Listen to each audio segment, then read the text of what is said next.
Rasulillah Sayyidina Muhammadin Abdillah wa ala alihi wa sahbihi wa man wala wa la hawla wa la quwwata illa billah. Rabbi shrah li sadri wa yassir li amri wa hlul 'uqdatam min lisani yafqahu qawli. Amin. Bismillah ma sha Allah la yasuqul khair illa Allah. Bismillah ma sha Allah la yasrifu su'a illa Allah. Bismillah ma sha Allah ma kana min ni'mah fa min Allah. Bismillah ma sha Allah la hawla wa la quwwata illa billah. Alhamdulillah kita bisa bertemu kembali di majelis yang mulia ini.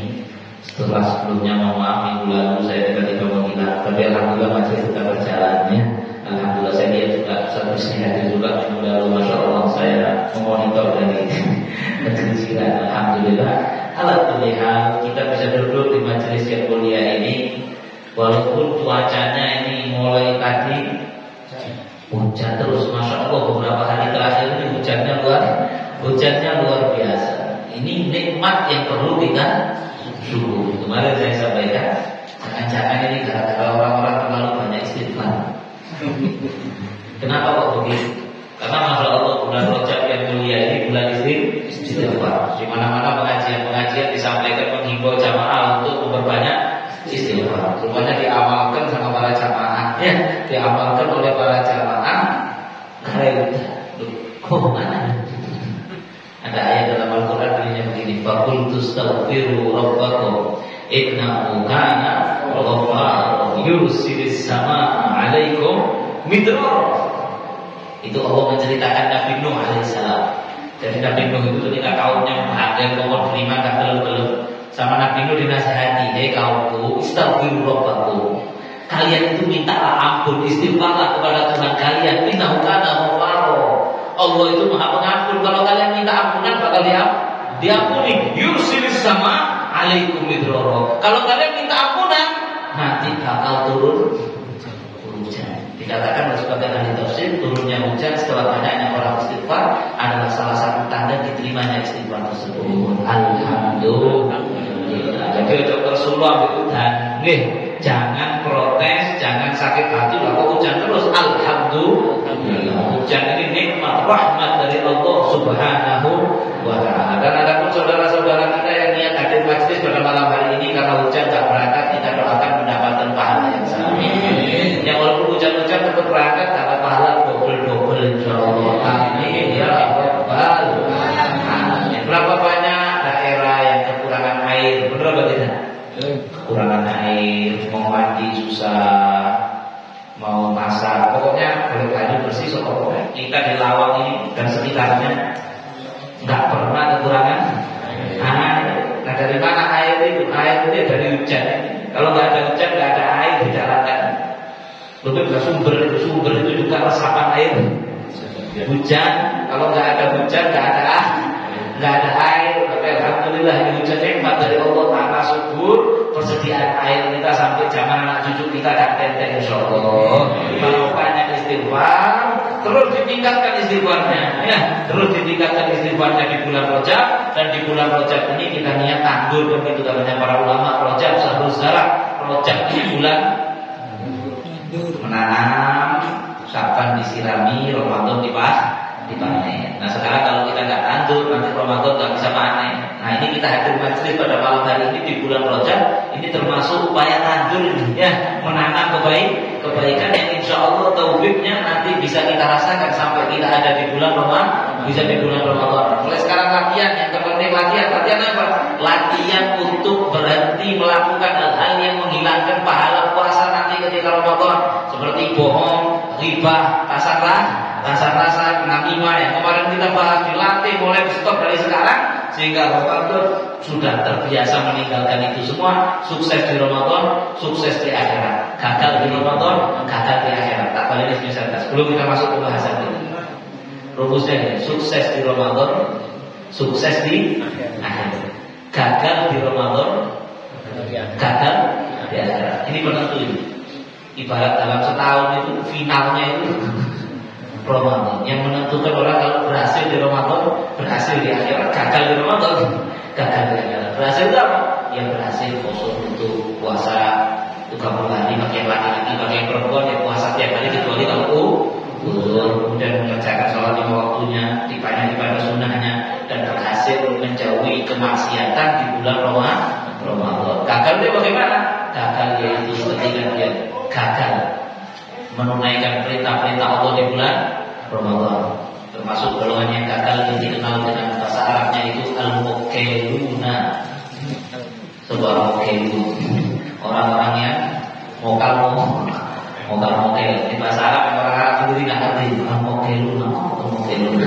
Orang-orang yang mokel, ya, masya Allah, tanpa uzur. Ramadan mokel tanpa uzur yang dibenarkan syariat. Ramadan tidak sholat wajib. Ramadan judi. Ramadan mencuri. Ramadan zina. Ramadan lakukan dosa, gagal, maka gagal di akhirat. Dan tidak berhasilnya di bulan Ramadan itu adalah berpengaruh dengan bagaimana kita di bulan Rajab. Yang di bulan Rajab diberkahi oleh Allah, maka akan berkah di bulan Sya'ban berkah Ramadan. Tapi kalau Rajab sudah hancur, biasanya Sya'bannya hancur, Ramadan digumur. Ya, makanya kan Nabi berdoa, Allahumma barik lana fi Rajab wa Sya'ban wa ballighna Ramadan. Ya Allah, berkahilah kami di bulan Rajab, berkahi di bulan Sya'ban, sampaikan di bulan Ramadan. Amin ya rabbal alamin. Sudah. Lagi golongan lucu yang paling gagal di Ramadan. Saya kalau di antara orang gagal puasa 30 hari tapi gagal. Siapa yang puasa Ramadan tapi kadang-kadang sholat fardunya utul.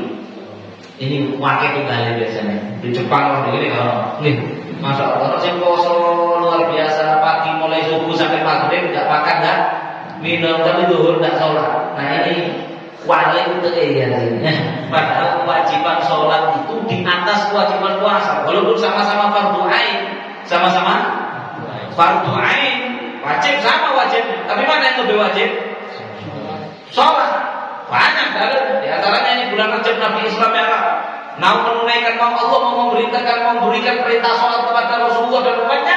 Rasulullah dipanggil menghadap Allah nggak mau lewat perantara malaikat Jibril. Bahkan malaikat Jibril nggak boleh ikut di pertemuan itu. Khusus Allah dan Rasulullah memberikan sholat kepada Allah. Adapun perintah puasa itu diwajibkan oleh Allah, dikirim malaikat Jibril menyampaikan wahyu bagaimana perintah yang lain. Tidak ada yang spesial seperti perintah sholat. Maka orang yang puasa Ramadan tapi meninggal sholat wajib ini keliru hitungannya dari keduanya. Nah, alhamdulillah, itu kan kita dijauhkan daripada kejahilan yang seperti itu. Baik, kita lanjutkan pembahasan kita. Saya tadi tanya ke Mas Nur Salim, katanya minggu lalu Abu Sani tidak melanjutkan pembahasan ini. Oke. Melanjutkan apa betul? Ya. Jadi kita tetap yang terakhir kemarin membahas masalah maksiat tangan. Yang kemarin dibahas adalah kurang di dalam menakar timbangan. Sekarang wasariqah. Dan maksiat tangan yang berikutnya adalah asariqah. Apa sariqah itu? Mencuri, atau bahasa lainnya, bahasa Indonesia yang baik dan benar, menyolong, ya. Mencuri, menyolong, merampok, atau juga ada bahasa lain mengentit, ya. Mengentit ala kulli hal itu namanya sariqah, mencuri. Maka mencuri ini adalah termasuk minal kabair, termasuk dosa besar, termasuk dosa yang sangat besar sekali, yang mana sampai Nabi Shallallahu Alaihi Wasallam bersabda, la yasriku sariq hina yasriq wa huwa mu'min. Kata Nabi, nggak ada ceritanya hadis sahih, nggak ada ceritanya orang ngaku beriman kemudian nyolong, nggak beriman orang itu. Paham betul? Maksudnya hadis ini, lek mukmin nggak kira nyolong, lek nyolong berarti tidak mukmin. Karena kita percaya nang akhirat kok wani nyolong. Lek percaya kamu kok wani nyolong. Paham maksudnya? Makanya sering saya sampaikan, mukmin sama muslim itu beda. Muslim itu pokok Islam itu muslim. Tapi kalau bilang mukmin itu benar-benar takut sama akhirat, benar-benar mau meninggalkan yang wajib, tidak melakukan dosa besar. Apakah mukmin melakukan dosa? Mukmin melakukan dosa kecil. Nah, nyolong ini dosa besar. Tidak mungkin kata Nabi seorang mukmin mencuri. Gimana membedakan dosa kecil dengan besar? Membedakan orang kecil dengan orang besar sudah jelas dari timbangannya, dari Alhamdulillah. Sekarang gimana membedakan dosa yang kecil sama dosa yang besar? Di antara kriteria dosa besar itu biasanya bukan hanya dilarang, tapi ada hukuman had namanya. Hukumannya di dunia. Seperti kita tahu ada ayat dalam Al-Quran, kita bacakan nanti ayatnya, kita kaji bahwa orang yang mencuri itu tangannya dipotong. Nah itu namanya dipotong tangan, itu namanya had. Orang membunuh di penggal itu namanya had. Orang zina kalau masih bujangan, ya apa kan? Bujangan, dicambuk berapa kali? 100 kali. Zani wa zani wajlidu kulla wahidin minhuma mi'ata jaldah. Kalau bujangan dicambuk 100 kali. Terus rabi kok. Zina maka dirajam. Nah itu namanya had, paham ya? Orang minum minuman keras dicambuk berapa kali? 100. Minum khamr 40 kali. Ya, 40 kali. Di zaman Sayyidina Umar naik ke 60, naik ke 80. Kemudian dikembalikan lagi di zaman Sayyidina Ali 40. Ala kulli hal, itu namanya apa? Had.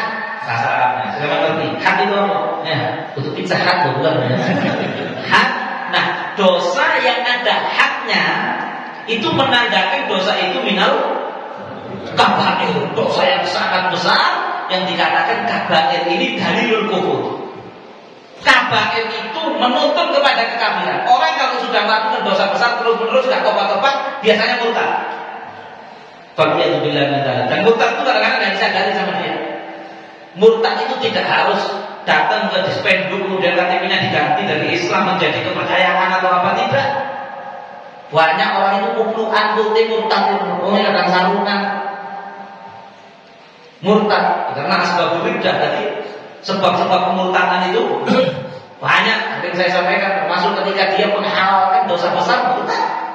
Dan berapa banyak orang yang melakukan dosa besar lama-lama sama Allah dicabut imannya dengan dia meyakini bahwa dosa besar yang dia lakukan itu tidak halal. Paham? Kalau saya katakan dulu ibu, saya ini perampok Islam. Ya apa perampok Islam ini?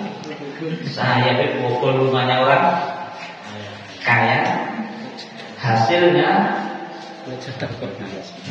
saya bagi-bagikan fuqara wal miskin. Jadi tidak dosa, halal. Gimana? Kafir loh itu. Nah ini makanya, niat baik tapi keliru jalan ini murtad.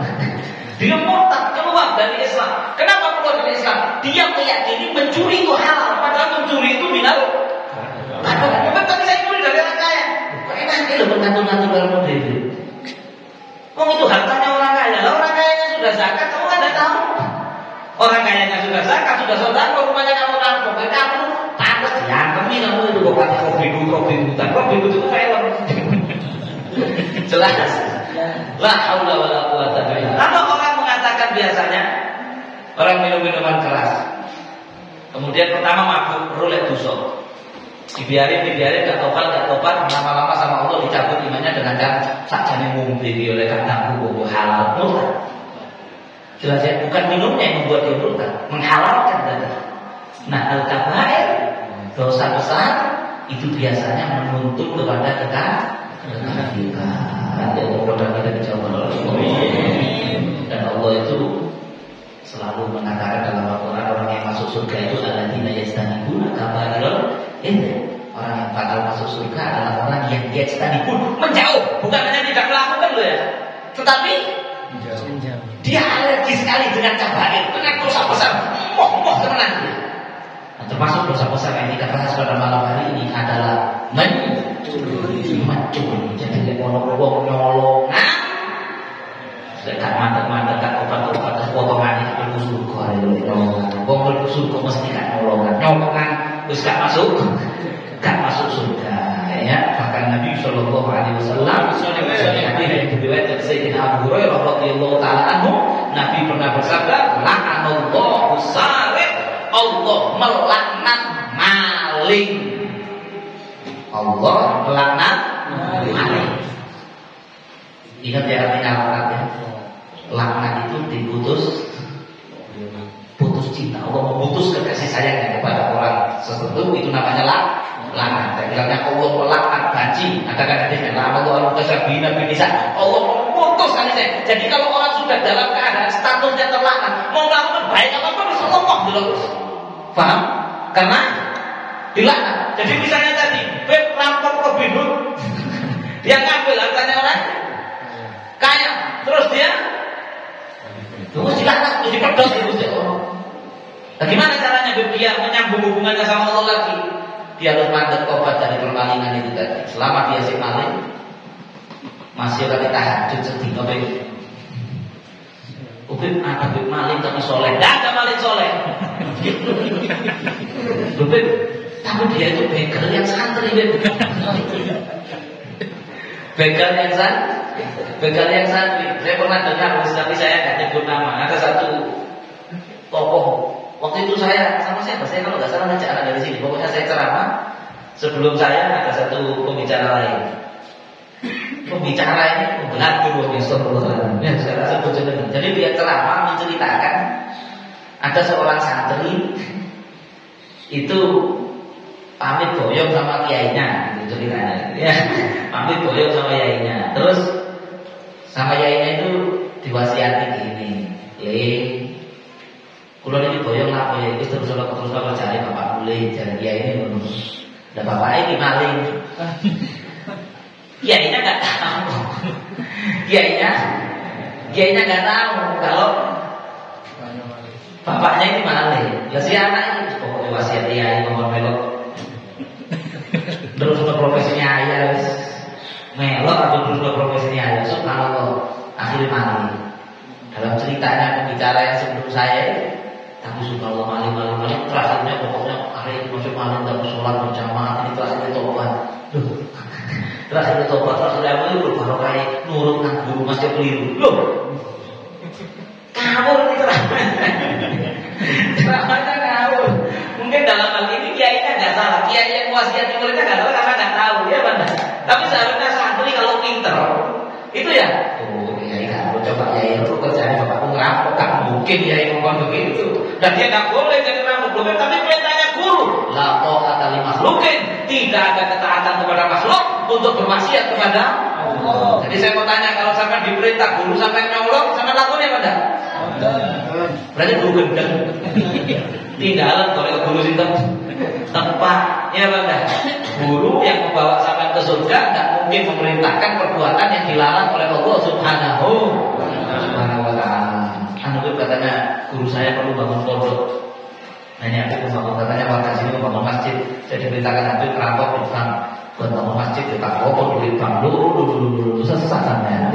Nah, alhamdulillah ini sudah dilaknat Allah sahih. Allah melaknat seorang pencuri. Dalam selanjutnya hadisnya ada orang itu yang biasanya nolong itu mulai dari yang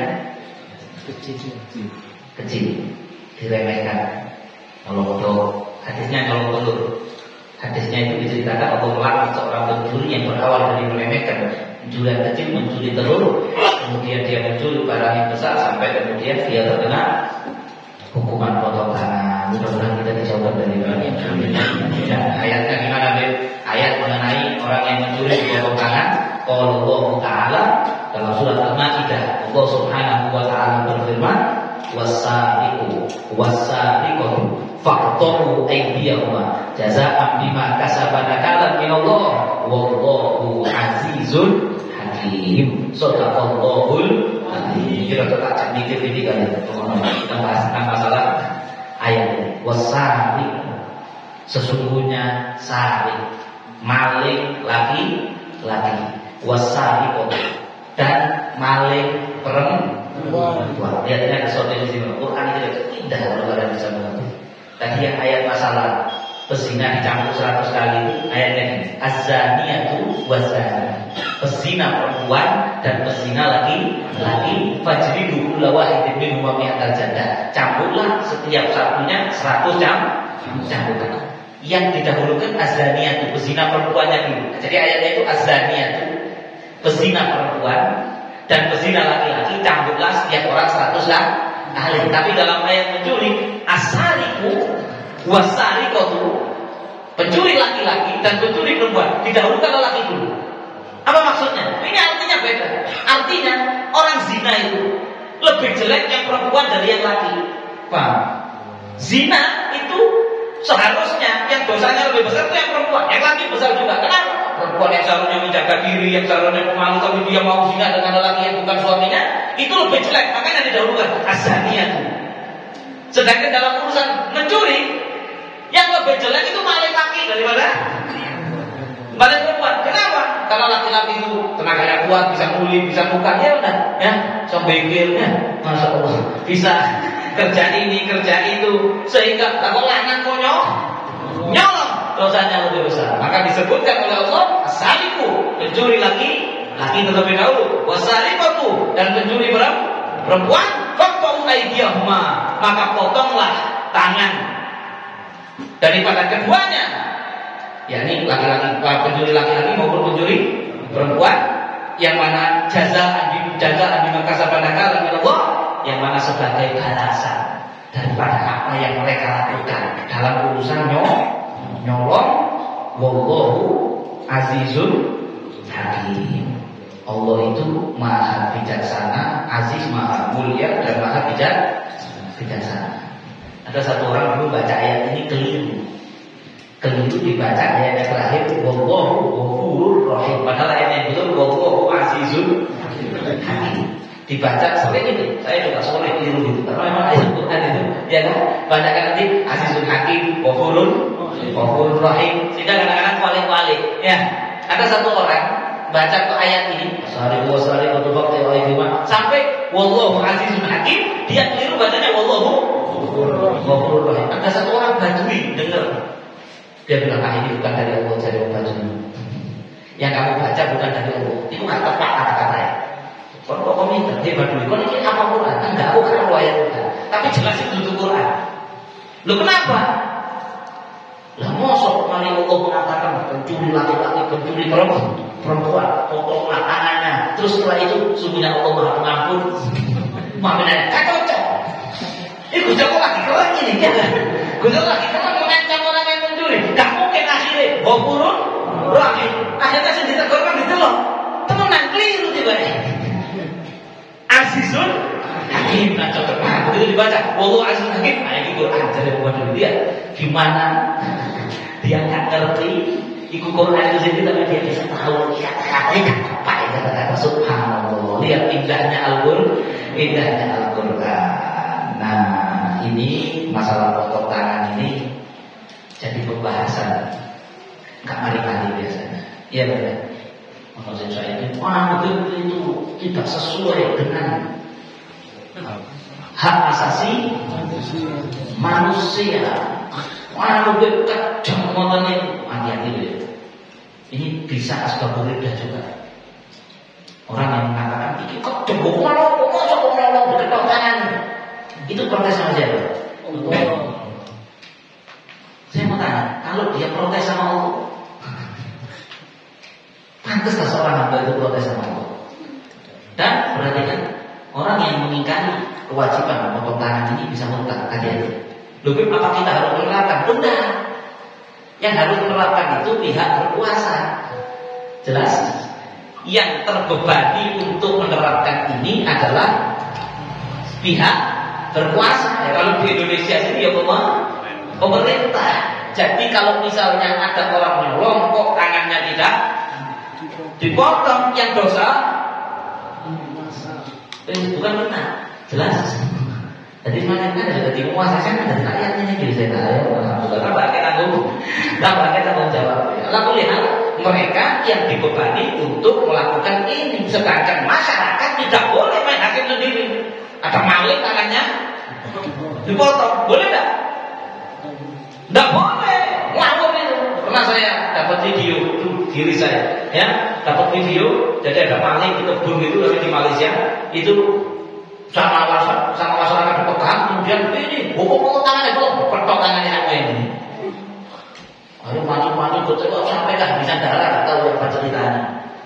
Ya sing maling salah, sing nyepet yo salah. Jadi jenenge ngaji gak jangkep nek kowe potong tangan. Enggak boleh, haram. Dosa besar, keliru, fatal. Kalau ada rakyat bukan otoritas yang berkuasa tanpa proses ini potong tangan gak langsung, ada proses pengadilannya. Dan tidak setiap orang yang mencuri enggak nyolong potong enggak begitu, ada ketentuannya, ada beberapa hal-hal yang bisa membatalkan seorang pencuri untuk tangannya tidak dipotong. Apa misalnya? Misalnya dikatakan nisab, ada nisabnya, kayak zakat. Ada batas maksimal atau minimal harus berapa? Minimal kata mazhab Imam Syafi'i rubu dinar, 1/4 dinar. Dinar itu berapa? Mana sama itu tidak tahu. Biasanya saya ngapal di mas-mas dia di mas kan.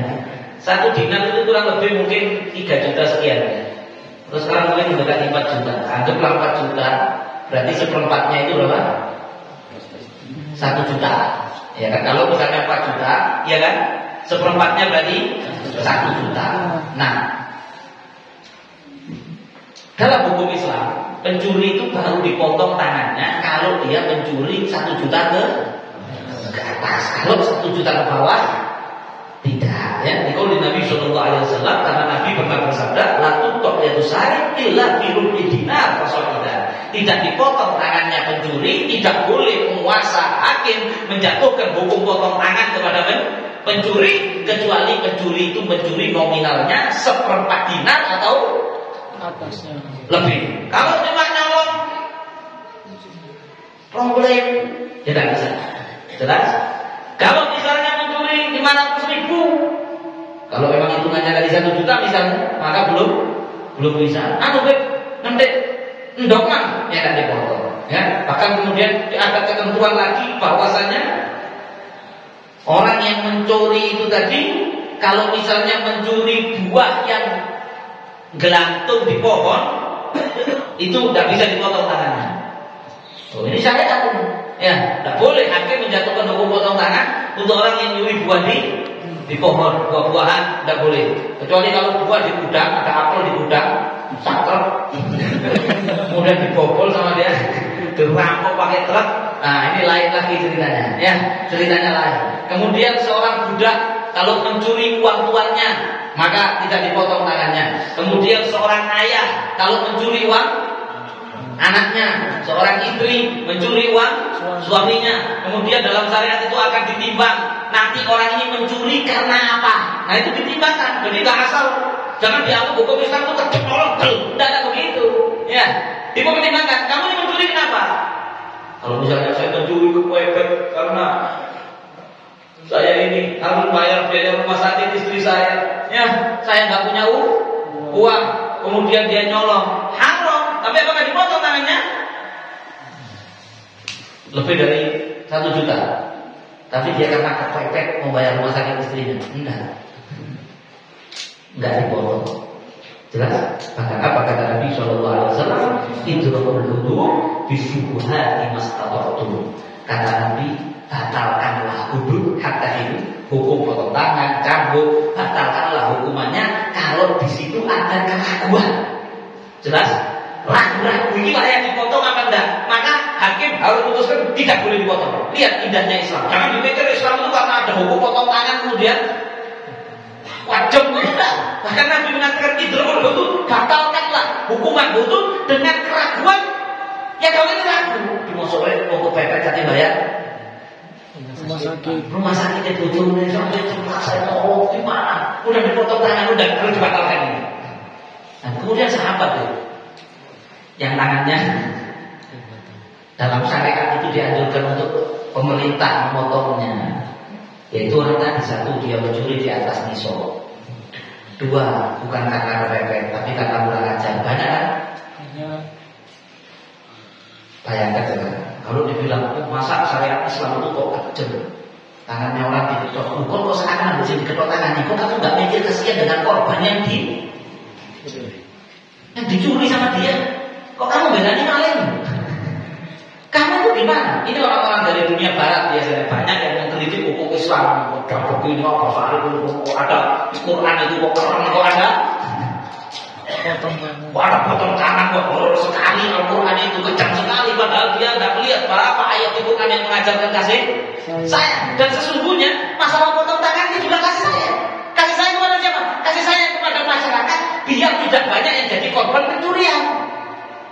Jelas? Sekarang saya mau nanya, kita kasih satu contoh kasus. Orang di desa memelihara sapi, banyak kan? Dia beli sapi itu mahal. Berapa beli sapi kecil biasanya? 10 juta.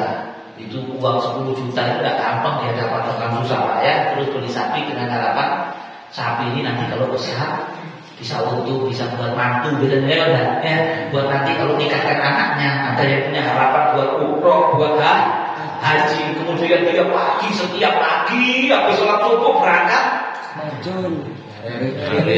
berangkat ngarit gitu kalau katakan desa ini berangkat ngarit, kemudian rumputnya tadi dipikul, ingatkan buat apa? Makanya sapinya tadi, ini masalahnya. Masya Allah, banyak pengalaman di sini. Kampungnya begitu, diparani sapinya bertahun-tahun. Begitu sapi sudah mulai besar, dia melihat sapi yang kedua sempurna, waduh, usuh didusi, lorong PMK kemarin diobat tidak kok dilarang. Datanglah seorang maling di malam hari, dicolok. Tani isu penting ngarit sapi ini hilang. Terus si maling sapi ini setelah mendapatkan sapi dari orang itu tadi, dijual sapinya. Laku berapa misalnya 25 juta. Setelah dapat 25 juta si maling ini party guys. Masya Allah, nang ini karaoke mabuk-mabukan ngaku kurang dari Ustaz maling memang oleh duit sapi yang dirambut selama bertahun-tahun sama orang itu tadi dipakai. Saya pernah dapat satu bocoran, ada satu tempat maksiat kayak gitu di Surabaya itu yang kebanyakan pelanggannya itu maling-maling gitu. Maling di desa-desa itu setelah dapat kerampok mereka ke sana. Itu kalau bawa uang 50 juta santai baru boleh. Tahu nggak, satu malam tempat itu dapat uang 850 juta per malam. Ya Allah, duit itu kan kok duitnya lo ngomong itu. Mabuk, karaoke, zina, hewan waju. Saya mau tanya, garangan sih nyolong gimana? Diketok tangannya, sakit apa? Sakit apa? Korban yang dicuri sapinya, yang beli sapi 10 juta pakai uang halal, pakai keringatnya sendiri, diarit no bendino, kemudian hilang, atau kesianan malingnya di. Ayo, sekarang kalau kita mau bilang hak asasi manusia, hak siapa yang seharusnya dibela sini? Haknya maling? Apa haknya korban yang dicuri? Haknya korban. Dan demi Allah saya seandainya jadi penguasa, menentuk tangan itu kan sangat biasa. Jangankan sapi, karena saya pernah jadi korban. Saya pernah, jadi rumah saya itu, rumahnya apa itu perampokan. Itu pas perampokan saya tidak ada. Saya waktu itu di Malaysia, pas saya pulang dapat laporan itu. Yo, duitku barang sih ya. Itu saya, padahal tidak susah payah untuk mendapatkan uang sebagaimana orang yang cari rumput tadi. Tapi saya sebagai manusia, padahal Habib, dan ini oleh itu Habib di perampokan. Itu mau kuatir. Saya muat. Terus saya mendengar ceritanya si saya itu cokel semua, pintu dicokel, dihancur, lemari di isinya lemari dikeluar sampai paku-paku saya itu tajam banget. Saya mau main di teknologi lah, sih barang kecil-kecil dia apa itu? Ya, mas-masaknya ibu saya, habis semua itu saya mau mana? Dalam saya ketemu. Gitu saya. Sakit hati. Nah, dalam hal seperti ini, itu yang perlu dijaga haknya siapa? Korban. Nah, Allah memberi aturan ini untuk menjaga haknya korban. Sehingga loro atine kok pernah delok maling kecekel kok tangan lego ya Mas. Iku lho nek ngomong sapi ku ben. Lego panas wis. Satu. Kedua, untuk ini yang lebih penting untuk menjaga keamanan. Karena ketika maling di pertandingan del seberapa dipotongnya yang penting. Dipotongnya itu hanya pergelangan tangan. Awal ada dosa katanya. Jadi dipotongnya segini, ya, sepergelangan tangan. Yang dipotong tangan kiri apa kanan? Kiri. Kanan. Kiri. Kiri apa kanan? Kiri kanan, ya. Yang dipotong tangan kanan. Ini memang kiri, tidak ya dalam hadisnya. Ijma ulama mengatakan orang yang mencuri dipotong tangan kanan. Itu saya pernah orang kekok tangannya butuh kiri, duduk berarti. Dia polisi berkeliru ya. Di alam sana misalnya di tempat yang di negara yang masih diterapkan hukum potong tangan, di sini nggak diterapkan. Ya udah, bukan tanggung jawab kita. Apakah Habib setuju kalau diterapkan? Setuju. Kalau nggak diterapkan, ya bapak. Oh aku rakyat jelas. Saya rakyat jelas ya. Dipotong tangan sebelah kanan pergelangan. Maka kita sudah potong tangannya situ, kayak golongannya berkewajibannya mana. Maka dia itu dia wis trauma biasanya wis gak nolongane. Karena penyakit nolong itu kumatan, kambuhan, gampang kambuh. Ya, dan makanya dulu kalau di dunia pesantren, ya ada paling-paling dunia pesantren. Dan subhanallah, saya mondok agak lama. Saya perhatikan santri yang di pondok nyuri masa depannya suram. Ya, yang di pondok suka nyuri masa depannya suram. Dan biasanya kalau sudah nyuri 1 kali, 2 kali, 3 kali, angel tambahannya wis. Dipotong tangan tidak mungkin kayak jelata gitu. Ya salam. Maka gimana kalau di pondok? Dulu saya juga pernah megang pondok, saya kalau sudah ada santri nyolong 1 kali, nyolong lagi kayak kok kecap tuh. Enggak. Daripada santri yang lain itu gak enak tidur, mending ular ini 2. Jelas? Santri yang lain, ada yang dulu santri itu nangis-nangis sama saya. Rumah saya jauh, ini uang saya terakhir 50 ringgit kata di Malaysia. Uang saya terakhir 50 ringgit, saya eman-eman buka lemari. Uangnya hilang, mungkin masih sebulan lagi bapak saya kiriman. Sakit ya mana? Akhirnya yang lain yang uangnya belum hilang, saya lihat lemarinya digembok Pak. Tidak tenang, karena ada maling dalam pondok. Ada maling dalam pondok. Alhamdulillah betul. Jadi jangan heran kalau dalam satu negara ada maling yang di pondok Mana malingnya? Apalagi negara Indonesia, saya pernah dapat artikel yang mudah-mudahan ini sindiran yang tidak betul. Dapat artikel, ada kamera canggih. Karena kamera ini bisa mendeteksi pencuri. Jadi pencuri itu bisa terdeteksi dengan kamera. Dipasang di Amerika, mengurangi angka pencurian. Dipasang di Jepang, mengurangi sekian persen. Dipasang di Indonesia, kamera hilang. Kamera ini dong. La haula wala quwata illa billah. Ala kulli hal. Apa tadi? Astagfirullahaladzim. Seorang pencuri dipotong tangan sebelah kanan. Yang lain, maling yang lain, yang satu tangannya teman partner of the nyolongnya di potong, mikir, ya mana? Mikir 2 kali lipat. Waduh, gimana ya? Waduh, ada saya mumpung turun tangan, ya mana? Mumpung belum tangan saya yang dipotong. Akhirnya menekan angka pencurian dan perampokan tertekan sehingga akhirnya angka pencurian menurun. Masyarakat hidup tenang. Tidur ya kalau tidur kemalingan ya. Dan setelah kemalingan itu ada traumanya. Ya saya itu merasakan kalau keletek tidur loh. Boleh gitu. Kalau keletek titik, wah cocok kali mana kayak kucing ya. Akhirnya kan tidur nggak tenang ya mana? Kalau kita hidup di tempat yang tidak aman, tidur nggak Nggak tenang, zaman dulu naik bis banyak copet itu di bis ngantuk ditahan ini gak wani keturun.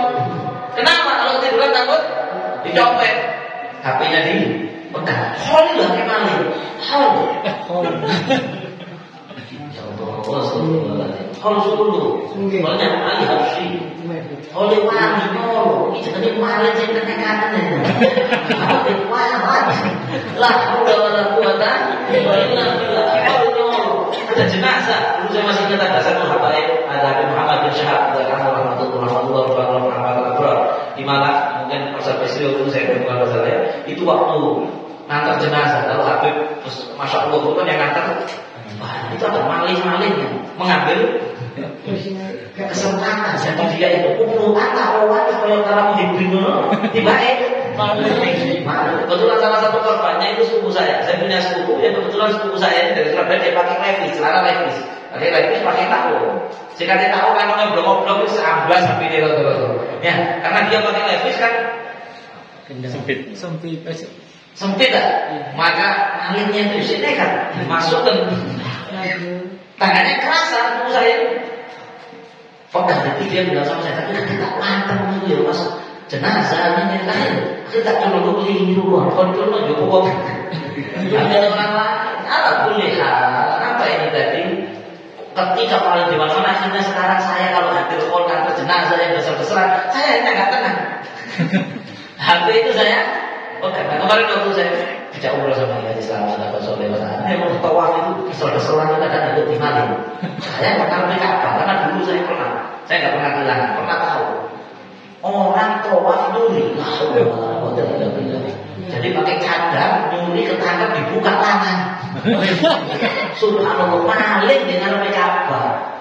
Gimana itu? Ini bisa gede dipik satu saya mungkin buntes di akhirat itu gak tinggal. Ya, naudzubillah akhirnya karena banyak kasus pencurian, tidak tenang parkir sepeda motor di ngarepe Alfa. Bisa nggak tukang parkir kan? Nah soalnya tukang parkir itu lepas kaki metu orang sujud. Jadi pas kita parkir haram. Nah terus katanya itu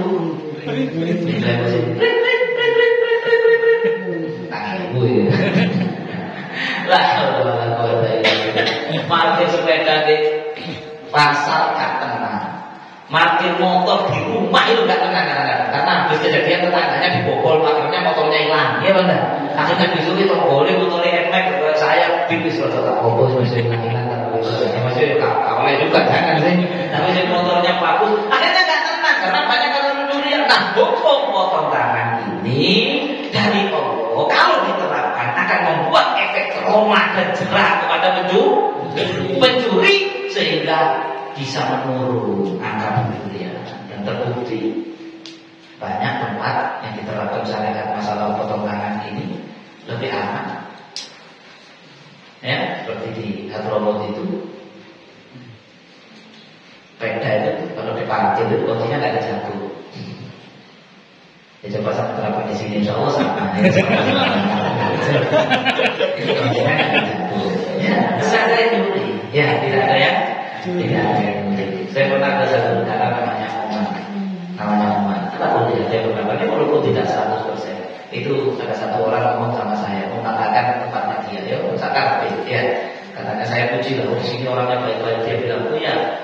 Dia bilang, kamu kalau pengen tahu kamu coba di sini, kamu taruh uang 100 real Oman. 100 real Oman itu $300 Amerika. Dilarang untuk dolar. Jadi 100 real Oman itu kalau sekarang itu 3,5 juta, lebih 4 juta. Ya, satu lembar 6 juta. Dia bilang kamu taruh di pinggir jalan, kamu kasih kartu ini. Tinggal di nosoni.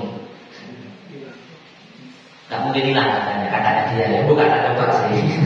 Enggak saya coba sih. Tapi gak mungkin. Katanya gak mungkin. Dan saya percaya. Kalau melihat baiknya orang kata saya percaya.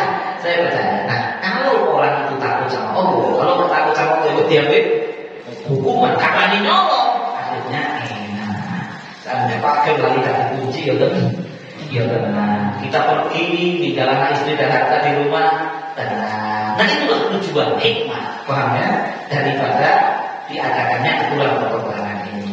Asbabun nuzulnya apa, Fit? Ada asbabun nuzulnya. Asbabun nuzulnya itu dulu diceritakan ada beberapa orang datang ke Madinah. Ini zamannya Rasulullah SAW.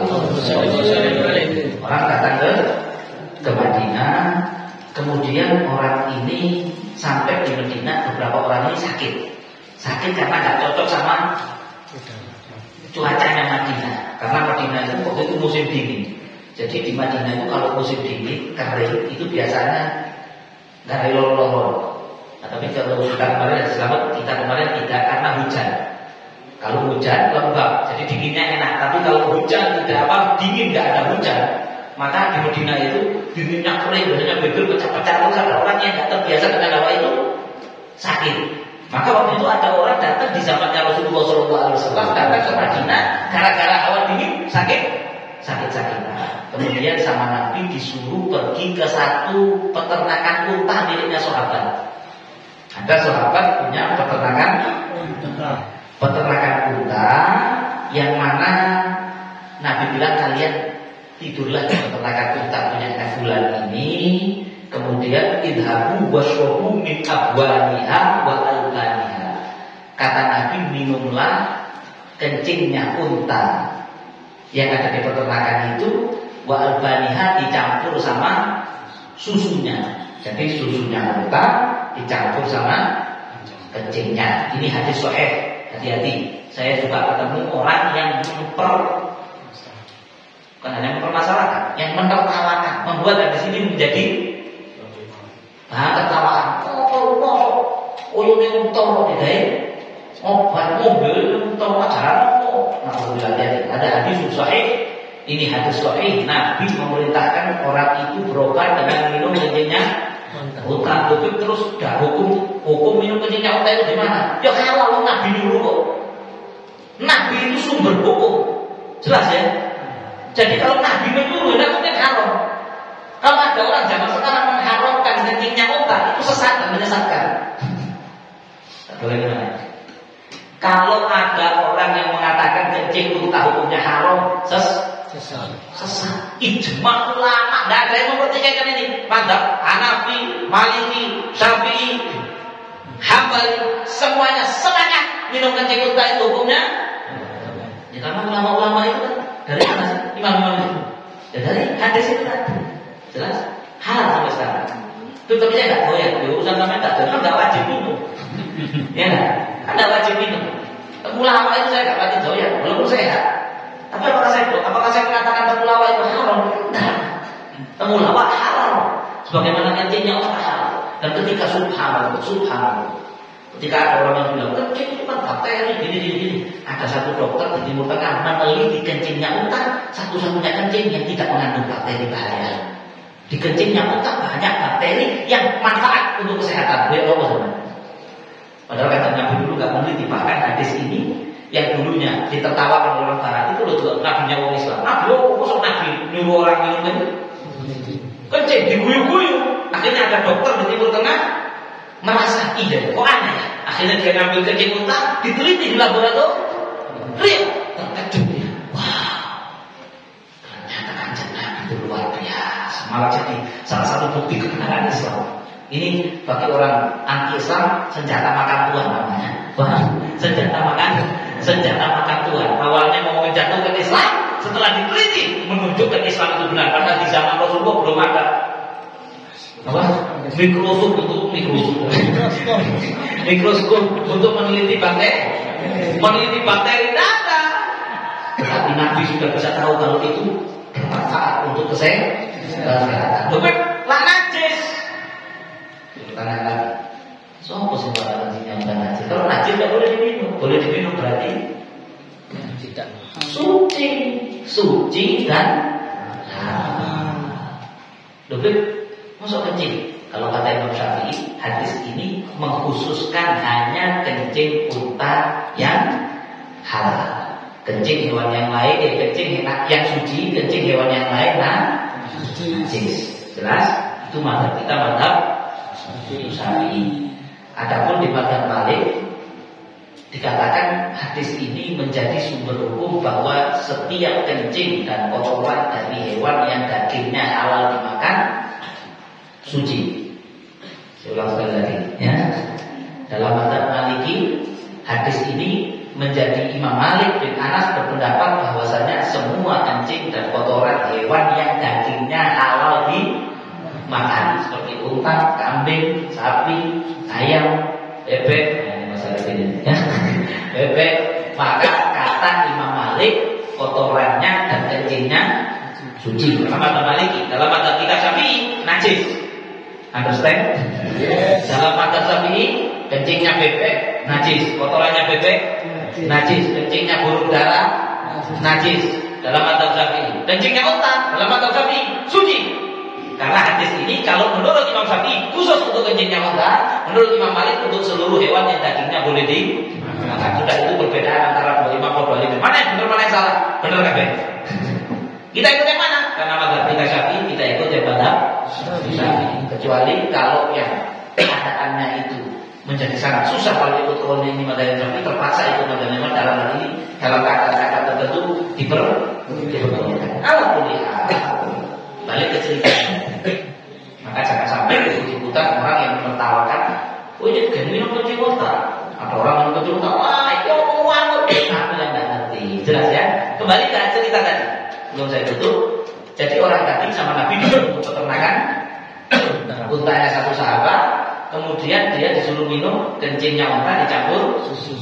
Itu sampai sekarang ya, banyak di Timur Tengah. Timur Tengah paling nggak dia ada di Hudaybiyah, kalau di Mekah itu di peternakan itu dijual kencing sama susunya. Bahkan di kota tadi itu ada, kalau sampai mau beli ya, beli kencingnya unta dan susu untuk obat ada dijual. Dan ya halal para ulama nggak ada ya.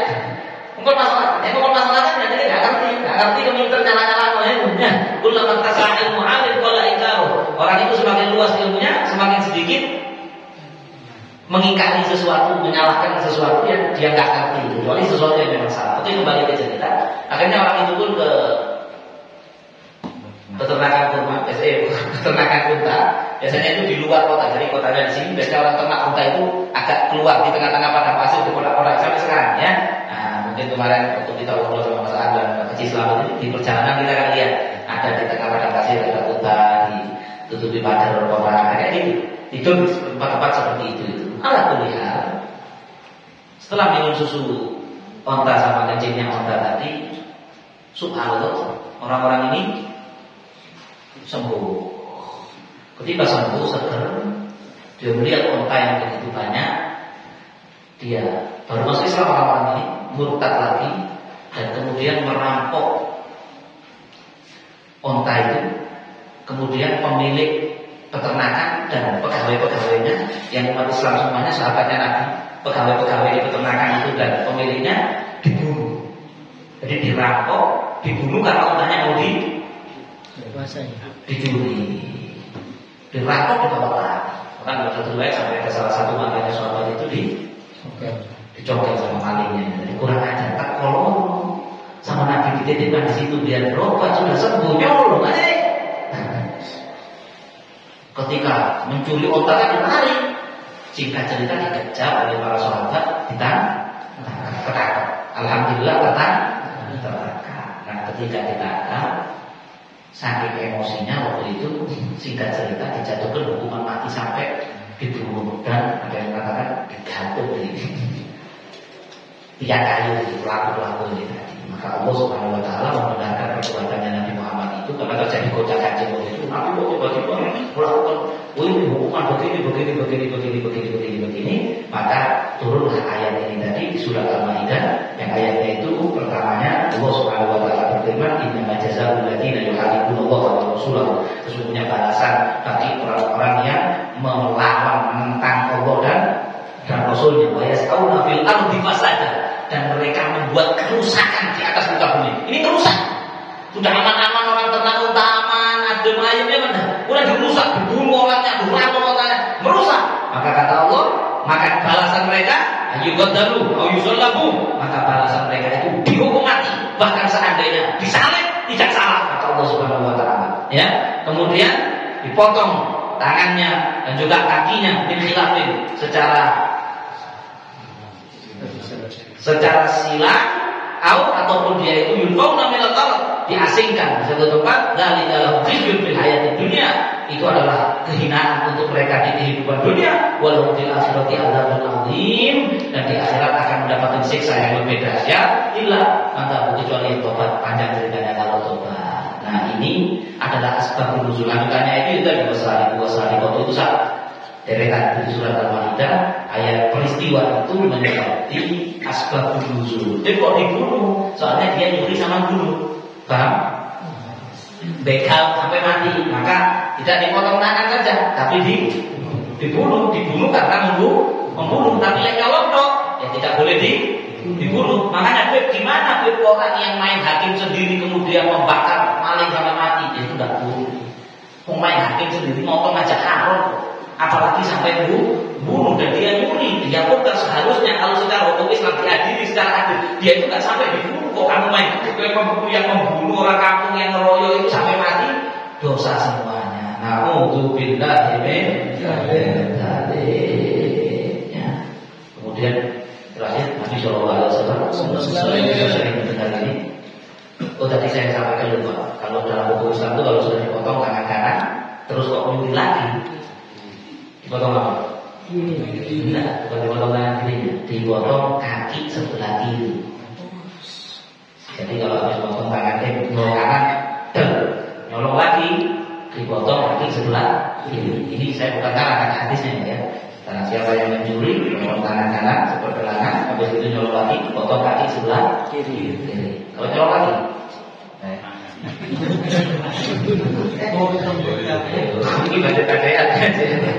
kalau nyolong lagi tidak dipotong lagi.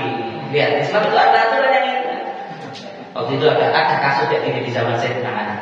Jadi sudah nyolong satu kali sama Sayyidina Ali waktu itu pemimpin khalifah, diputuskan dipotong tangan sebelah kanan. Setelah sekian lama, nyolong mana? Waduh kayak ini. Ya, dipotong kaki sebelah kiri. Wes, di kanan dengan tangan siji, nyolong mana?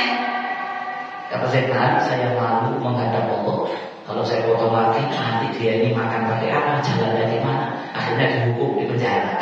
Ya, jadi dari riwayat ini nggak boleh potong melebihi itu tadi 2 kali toh. Ya, nggak ada 3, nggak ada 4. Dan insya Allah jarang sekali terjadi. Yang sering itu kan habis nyolong dihukum di penjara 3 bulan, ditebus keluarganya, itu nyolong panen itu banyak.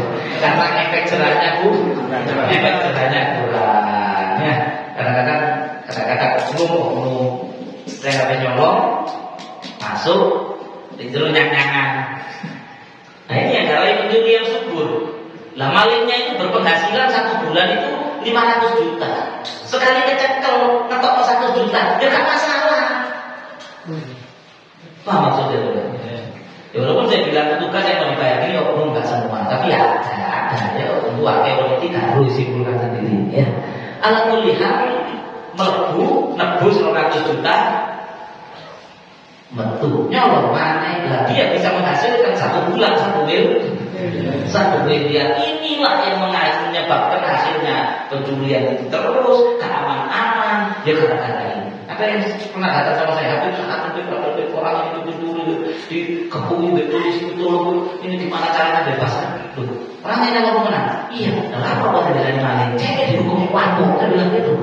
Cek aku. Kalau kemudian aku menjawab itu, orang itu tuh presiden menjawab tulungan aku kan begitu ya. Dan saya tidak mungkin karena saudaranya teman saya, karena dia teman saya bebaskan, tidak bisa. Jangankan teman saya, seandainya istri saya nyolong di penjara, saya tidak mau nebus. Bang, istri saya nyolong, terus tangkap polisi di penjara. Terus misalnya, aku bisa ditebus, mau, ada mana? Maksudnya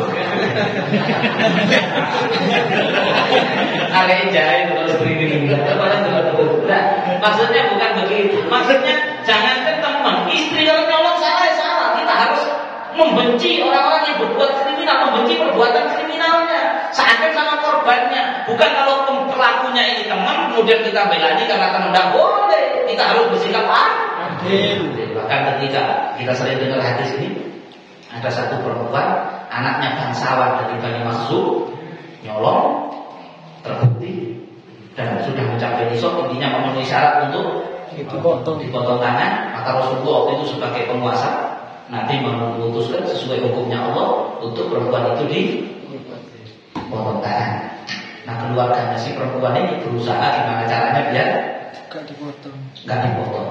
Berusaha boleh dalam Nabi itu punya seorang sahabat namanya Sayyidina Usama bin Zaid. Usama bin Zaid ini cucu angkatnya Rasulullah. Jadi Nabi punya anak angkat namanya Zaid bin Harithah. Saya ceritakan di topik kemarin ya.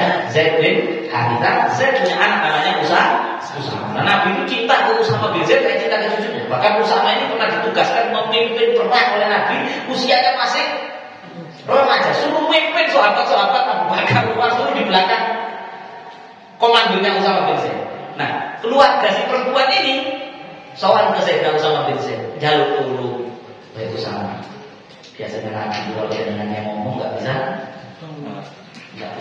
Nabi itu cinta sama jenengan, jaluk tolong sampai lingkungan ini kan keluarga terhormat. Kalau sampai putri kita ini dipotong tangannya aib seumur hidup, tolonglah dinegokan Nabi biar nggak dipotong. Sayyidina Usama seakan ambil keluarga tadi nego ke kanjeng Nabi. Waktu ngomong ke kanjeng Nabi ternyata mati ngamuk kata malah sampai wajahnya kanjeng Nabi putih. Kalau marah langsung merah.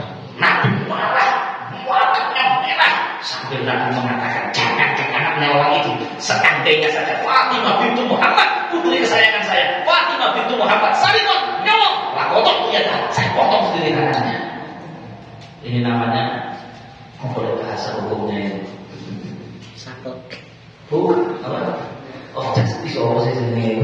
Ya, pokoknya pengacara apa intinya kesetaraan dalam keadilan. Gak peduli yang salah itu siapa, ya hukumannya sama. Maksudnya kalau orang kecil dihukum berat, wong terhormat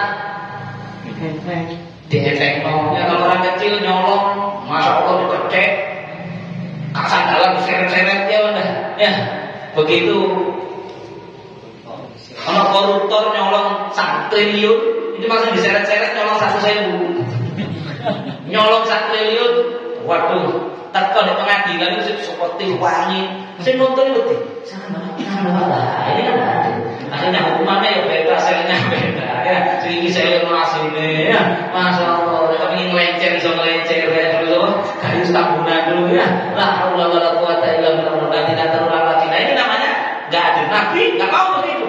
Jadi siapapun hukumannya ini, iya ini. Dan Nabi mengatakan bahwa saya hancurkan dulu orang-orang sebelum kalian dari Bani Israel. Itu dikatakan kalau ada yang berbuat kriminal dari orang kecil dihukum, kalau yang berbuat kriminal orang besar dibebaskan. Gara-gara itu akhirnya salah satu penyebab turun murkanya Allah. Sudah. Saya tadi mulai awal ngomong dedek masalah potong tangan, bukan saya mau mengatakan ayo kita ingin menuntut hukum ini dilakukan. Tidak, sekali lagi itu bukan urusan kita, cuma saya sengaja menyampaikan ini karena ya haknya pas mencuri. Kedua, agar kita itu tetap tahu kalau ini hukum dari Allah. Ya, jangan sampai kita terpengaruh omongan-omongan yang kemudian kita nanti jadi anti sama hukum itu. Nanti kalau kita anti, kita jadi anti Al-Quran. Kalau orang anti Al-Quran itu ya na'udzubillah ini, dan juga untuk menjelaskan bahwasanya hukum itu adalah baik dan relevan diterapkan kapanpun sampai wilayah kiamat. Tapi kalau tidak diterapkan, ya sudah, ya wes. Katanya kemana? Ya benar. Kalau saya ingin diterapkan, ya kepingin. Caranya gimana? Caranya nyalon lo sama jadi DPR. Kalau kepingin. Tapi misalnya enggak. Dulu saya takut kalau jadi DPR saya nanti malah saya korupsi, nggak bagus sih nyolong, malah mengurangi penyolong kriminal mencuri yang saya katanya ya udah wis tetap polis ya saya tetap BP itu semua. Maka tidak diterapkan itu kita tidak bertanggung jawab, tapi tetap kita meyakini ini hukum benar datangnya dari Allah Subhanahu wa Ta'ala, dan ini tidak kejam, bahkan ini adalah wujud Allah ingin menunjukkan kasih sayangnya kepada hambanya agar hamba-hambanya itu hidup di masyarakat yang tenang, tidak dihantui was-was, takut dicuri barangnya, dan terhindar dari korban pencuri, dan terhindar dari menjadi korban pencurian dan perampokan. Ini yang saya sampaikan. Dan ada kekurangan mohon maaf. Selanjutnya satu qasidah dari Ustaz Bisri, kemudian tanya jawab.